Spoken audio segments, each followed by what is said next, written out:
నుండి వచ్చాము ఇక్కడికి. మా మండల ఆఫీస్లో ప్రజావాణి జరుగుతుందని చెప్పేసి మేము దరఖాస్తు ఇవ్వడానికి వచ్చాము. మా గ్రామం ప్రజల మహిళలందరూ కలిసి పాదయాత్రతో డబ్బు సభ్యులతో ఇక్కడికి రావడం జరిగింది. దేనికోసము అంటే మా నారాయణపూర్ గ్రామాన్ని ముంపు గ్రామంగా ప్రకటించాలని మేము దరఖాస్తు ఇవ్వడం జరిగింది. ప్రతి ఒక్క మహిళ ప్రతి ఒక్క ఇంటి గురించి ఇంటి సమస్య గ్రామం సమస్య కోసం ఇక్కడికి వచ్చాము.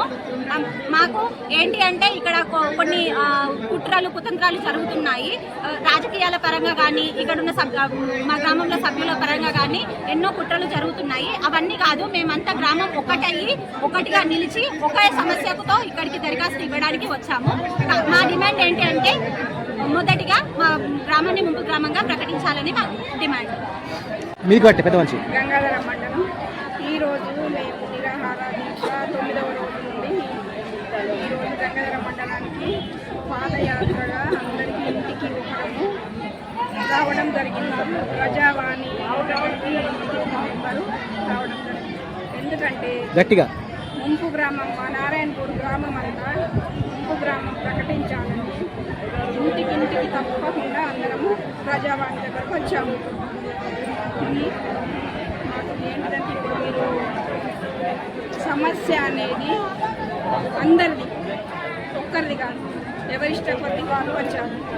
మాకు గ్రామం అధికారులు అందరూ ఊరికొచ్చి సర్వే నిర్వహించి మాకు ముంపు గ్రామంగా నష్టపరిహారం అందరికీ సమభాగంగా ఇవ్వాల్సిందిగా కోరుకుంటున్నాం. అది నారాయణపూర్ గ్రామం గంగాధర మండలం. మేమందరం ఈరోజు అందరం నారాయణపూర్ గ్రామాన్ని ముంపు గ్రామంగా ప్రకటించాలని పాదయాత్ర చేపడుతూ ప్రజావానికి రావడం జరిగింది.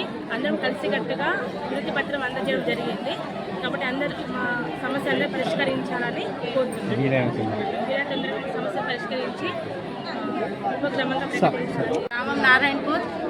మేము నారాయణపూర్ గ్రామాన్ని ముంపు గ్రామంగా ప్రకటించాలని దరఖాస్తు ఇవ్వడానికి గంగాధర వచ్చాము. ఈరోజు ప్రజావాణి జరిగింది, అందుకే దరఖాస్తు ఇవ్వడానికి వచ్చాము. మా గ్రామం మొత్తం ఏకతాటిగా పాదయాత్ర చేసి డబ్బు చప్పులతో వచ్చాము. పట్టించుకొని దీన్ని చేయాలని వెంటనే ముంపు గ్రామం చేయాలని కోరుతున్నాము.